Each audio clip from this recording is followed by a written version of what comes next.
When creating a trust with a Bentonville Trust Lawyer, it is important to understand the specific roles involved. The grantor is the person who establishes a trust. The designated beneficiary is the person who receives the assets held in trust when the grantor dies. Probate is unnecessary because the trust property passes outside the last will and testament or state law. When a grantor creates a trust, they can appoint a trustee. A trustee is a person who manages the assets in the trust and oversees distribution on the grantor's death. It is possible for someone to be the grantor and trustee if they establish a living trust and manage it while alive. However, naming a successor trustee is crucial so someone else can take over when a grantor dies. Here are the elements of a valid trust.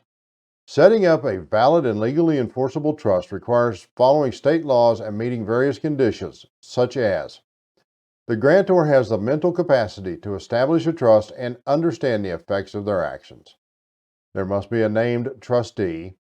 The grantor should outline the duties and rights of the trustee. There is a clear intent for the grantor to create the trust. The grantor must own the assets or property to transfer into the trust at the time of creation. The legal document must include named beneficiaries. The trust must be validly executed according to state law, and the trust must be funded, that is, have some money in it. There are some common things that invalidate a trust. A range of factors can contribute to a trust the court can't validate.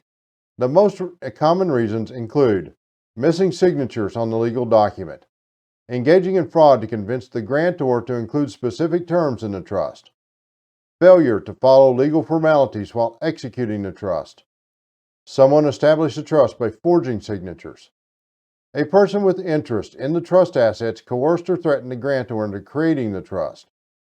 The grantor didn't have the mental capacity to understand what they were doing at the time they established the trust.